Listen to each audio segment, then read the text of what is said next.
Hello my dear friends and welcome to StudyIQ. I am Joy and today in this lecture we will discuss about the global experiences in controlling air pollution. First of all, let us understand what is the current affair that is related with India in case of air pollution. The Delhi government needs to look into some of the global experiences of the global cities in order to control the air pollution levels in the city. So, some of the global cities provide a model for many of the Indian cities, especially Delhi, in order to adopt the best practices, in order to cut down the automobile usage and in order to improve the air quality. So, in this context, we will be discussing about some of the international best practices that some cities have adopted and how India can implement these models in our country in order to improve the air quality. Before going on to the international examples, let us first have a brief idea about what are the measures taken by the government in this regard in India. That is the Delhi government especially. So, in the state of Delhi, we will see that the Delhi government has recently started a trial run for the first e-buses. A few e-buses have been introduced and they are now running in the city on a pilot basis or on a trial basis. And we have also discussed about the Delhi government's draft policy on e-vehicles. I have made a lecture on that. You can find it on StudyIQ channel. What are the policies adopted by Delhi government in the draft policy for the use of e-vehicles? So, Delhi government is trying to promote the use of electronic vehicles or e-vehicles, especially electronic public transport like the buses or the taxis.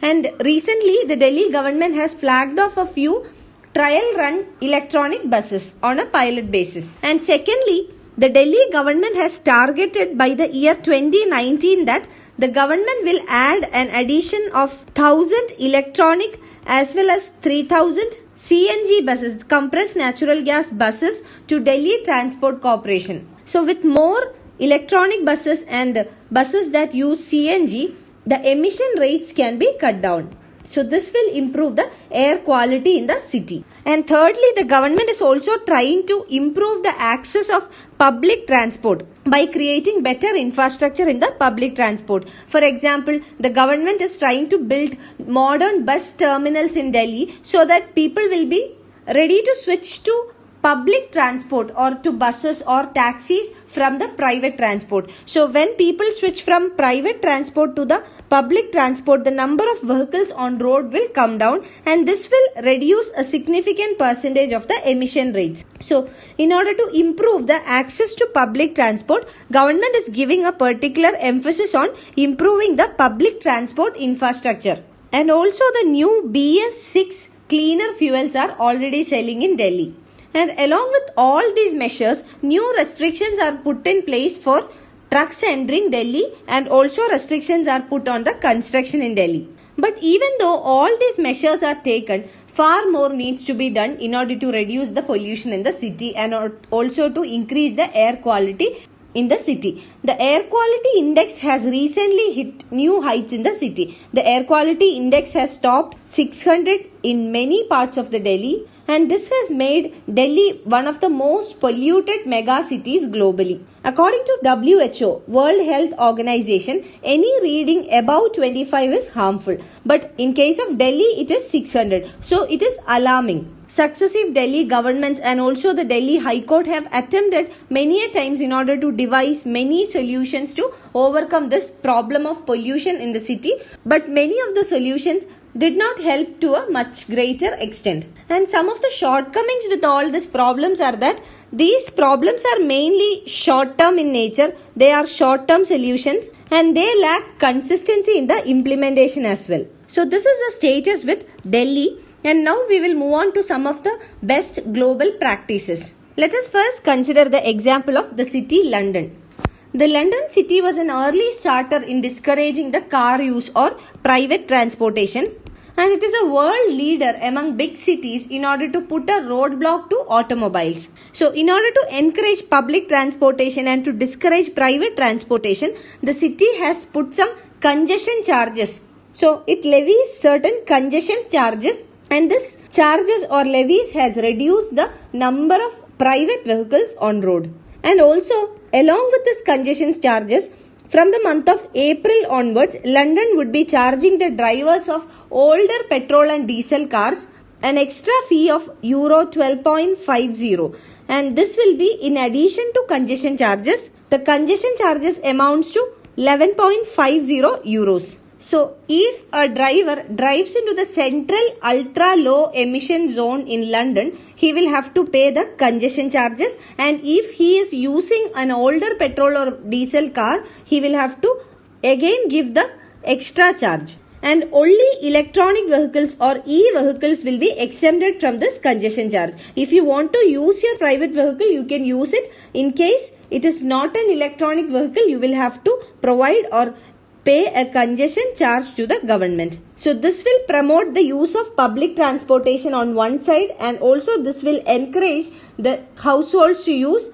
electronic vehicles, which is less polluting and lesser emission rates. Now let us take another example of Germany. Germany, the court has ruled that cities can ban diesel vehicles to fight the air pollution. So there is a court order that enables the government to ban diesel vehicles on the road. Another example is Spain. Spain has recently imposed a stringent new rules banning older petrol and diesel vehicles.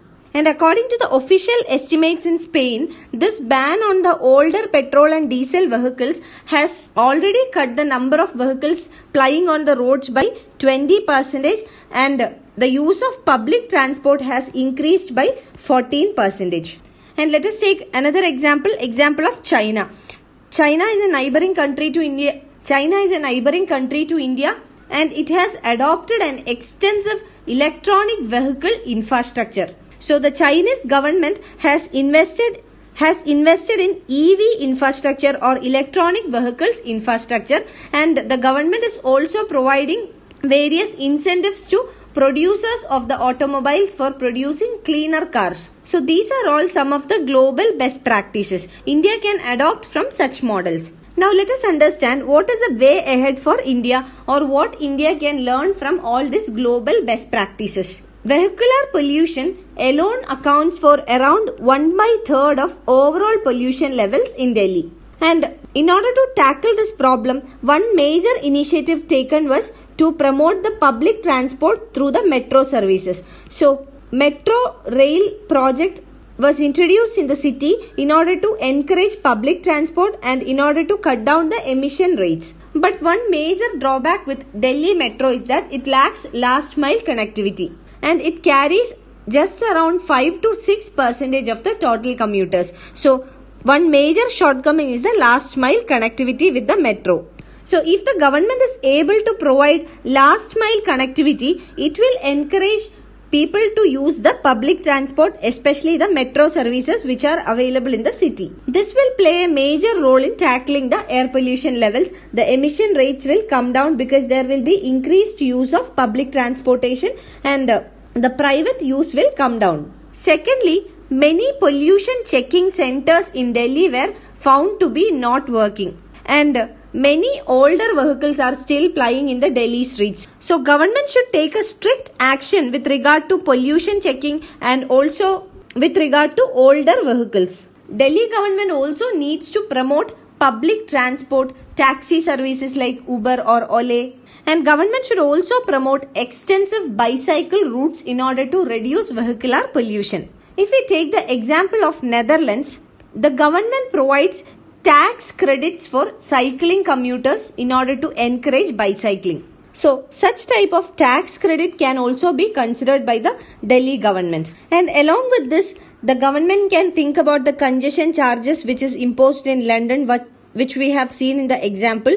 The government can also promote electronic vehicles by creating infrastructure and also by incentivizing the producers. And while promoting the electronic vehicles, government should consider the affordability as well, because the electronic buses can cost significantly more than the CNG buses, and this will raise the concerns regarding affordability. So government should also take appropriate measures in order to ensure affordability for the general masses. And government has targeted to replace 30% of the total vehicles by electronic vehicles by the year 2030. So this is the target of central government. But even though the government has set up such a target, there is no clear-cut policy framework for achieving the target of 30% electronic vehicles by the year 2030.